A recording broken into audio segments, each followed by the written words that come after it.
Thank you all so much for stopping by today. So I wanted to start on the rose garden, pruning that, the bigger one, but the portion or how much I wanted to get done in like one time, I'm not going to be able to do today because it's so late in the afternoon. However, when I spoke with y'all last, I told you that I was going to get done with this one, in which I did. So we got all of this done, prune back, and all I have to do is mulch and do my slow release fertilizer. But I cleaned up this area right here. I'm getting hesitant because in my mind I feel like I'm gonna pull everything but the chives, which are coming back. Then again, I want to leave the kale, but sometimes it when the weather heats up and it's been overwintering, sometimes it will bolt really quick. Like I had a type of mustard that as soon as it started heating up, it bolted.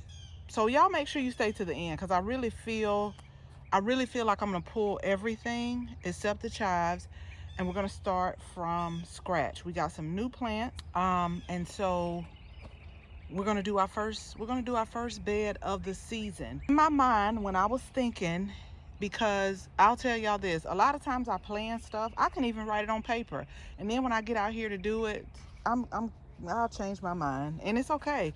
Like, we can change our mind if we want to. There's nothing wrong with that. But in my mind so far, I want to do these two first raised beds for the spring, very similar to each other. But let's just get this one done first. Let's get this done. Y'all stick to the end. I'm gonna come back because this should take about 45 minutes to an hour. And so that's a good time for me to get this planted. I'm gonna go ahead and put my supports up because the temperatures are gonna drop. Y'all, it was 80 degrees today.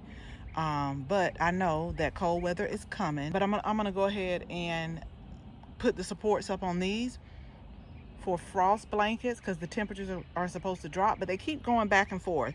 Like at first they said 28, now it's like 34, so we'll see. But I'm also going to keep them as well, because remember, the supports are also going to serve its job when we need it for shade cover. So I'm gonna put those up there. First I was gonna keep these pansies, but I'm not, y'all, because they're leggy. I know they don't look very leggy, but when you start pulling on them, they're very leggy. And so we're gonna put some more flowers right here. And yeah, we're gonna leave the thyme and we're gonna leave the chives. But I really feel like I'm going to pull everything else. But y'all stay to the end. And you can see what I planted. Got everything moved out of the way. I think I'm gonna do some musical chairs here. Move a couple of these plants because I have some more collards that I'm gonna put here, but I want them towards the back. But the red kale gets a little bit tall too, but I'll share with y'all where I'm thinking about moving them. Y'all, it's a lot of I call them roly polies. It's a lot of the sow bugs in here. So I'm gonna do like a layer of diatomaceous earth, and then I'm going to just like bring the soil level back up, pull up the drip irrigation first, and then put the diatomaceous earth on this layer, and I'm gonna put it on the new layer when I bring the soil level back up, and then we'll run the drip back around, and I'll share with you what we are going to plant. I'm probably gonna leave this area free right now or empty, because y'all know I like to plant flowers, vegetables, herbs all together. And the oregano that I have, I know that it's going to get too tall and wide for my liking. Right here we have French thyme, and then again over here the chives are starting to come back, but we'll see. I may do something else, I'm not sure, because I've started a lot of herbs inside as well, or I might just put some flowers there. But just stay tuned. Let me get all of this moved, the soil level brought up, and then I'll share with you what we are planting in this area. Look, y'all, See, they already think they're gonna get started this season. I'm gonna take care of him in a few minutes. But first of all, we finna celebrate, and let me tell you why. Because I have finished completely and totally with this raised bed. I didn't leave anything. I didn't say I'm gonna come get it tomorrow.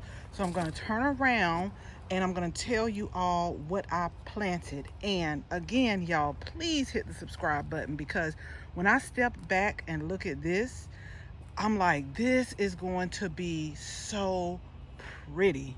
Okay, so we're reusing our straw mulch, and I'm not gonna water because this morning, y'all, when I tell you the sky just opened up, it rained so good, and then it's supposed to rain overnight. So I'm not even gonna worry about watering everything. I did put some diatomaceous earth down, but I'm gonna go in after this and I'm gonna put sluggo down. Y'all just seen your boy over there. But let's talk about what we have planted. So I moved the kale to the front right here. So we moved that. And so this whole front row is viola. I think it's called like a deep purple viola.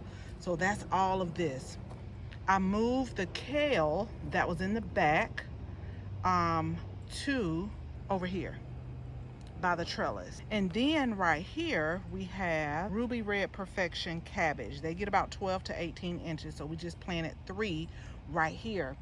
And as I was planting, I had in my head what I was going to do for the other raised bed, but I got an idea.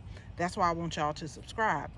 Back here is the Snaptastic Snapdragon.